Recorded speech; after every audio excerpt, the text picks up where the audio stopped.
words, Jesus is saying, defend me here on earth, and I will defend you there. Amen. It's very easy. Say my name here on earth, and I will say yours in heaven. Why does this matter?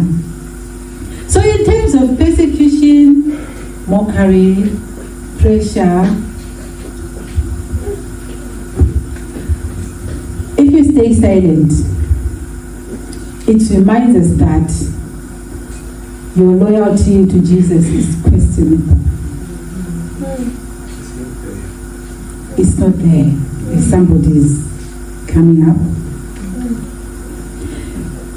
It encourages us now to be bold when we listen to this sermon, to be loving. We should be unashamed in living out and speaking out our faith, knowing that when we speak our faith here on earth, Jesus is standing up for us before God. So let's stop waiting for perfect moments. The perfect moments are now. As we are in church today, look at the friend near you. They can decide not to speak up for Jesus. But speak up for Jesus and they will learn from you. Amen. And when they learn from you, you have created this special relationship with Jesus. Amen. He awaits for your soul to get to heaven, and he stands before you in front of God. He tells God you are the best. I call upon your hearts now to humbly bow before Jesus, to listen to his call when he says, call out on my name now, and I will tell Jesus that you are righteous. Jesus is saying a big yes to standing for you before God. And he wants you now to also a big yes to defending his name on earth. When we stay silent, what happens when we stay silent? On the WhatsApp group, at your workplace on break time, you lose, those rooms where we are given for breaks. What do you call them? Breakout rooms. Breakup rooms. That's Kevin. Yes. So lies go unchecked. If we remain silent, lies go unchecked. The next generation is misled, and we lose opportunities to witness. And church is changed.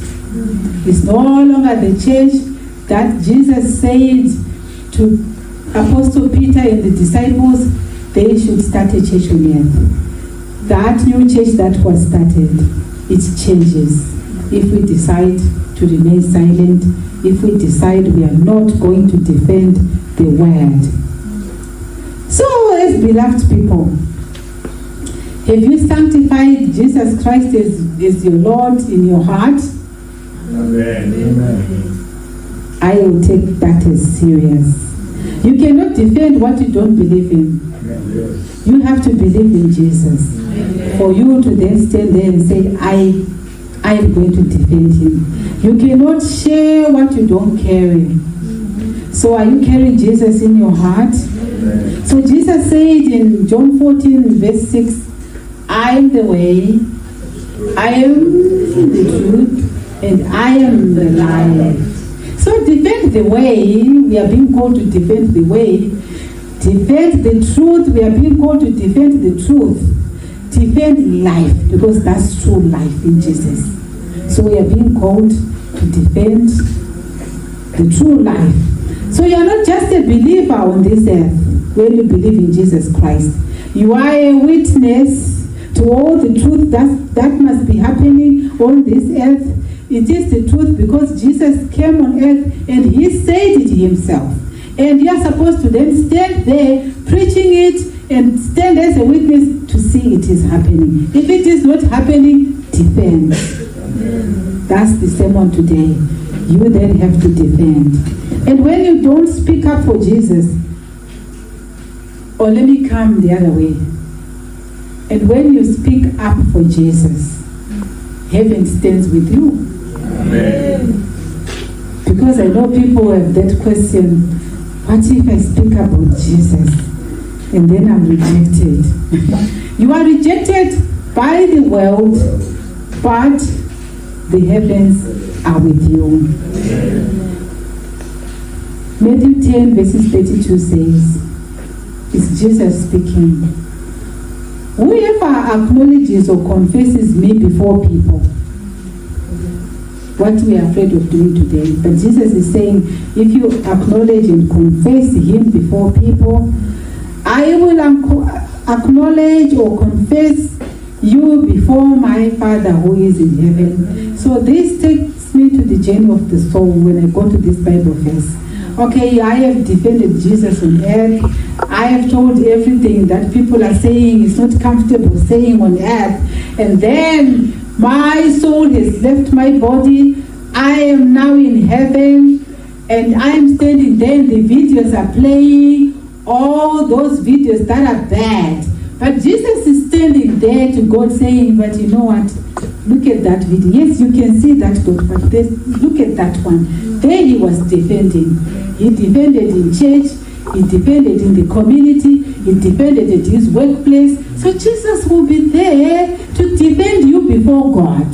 To say, oh God, yes, he's done 50% wrong. God, could you please accept the 50% that is done right? This is what I got from Matthew 10 verses 32. Jesus is saying, confess me before people on earth, and I will confess you before my Father in heaven. I will tell my Father that you are right. You are supposed to enter heaven. So when it's hard, when you are in those toughest situations, can you know that you are preparing for Jesus to acknowledge you before God? Defend Jesus and he will defend you. He says, if you publicly stand for me, if you are not ashamed to say you belong to me, even when it's hard, even when it's in tough situations, then I will stand for you before my Father in heaven. So in other words, Jesus is saying, defend me here on earth, and I will defend you there. Amen. It's very easy. Defend me where? Here. And I will defend you there. That's the topic for today.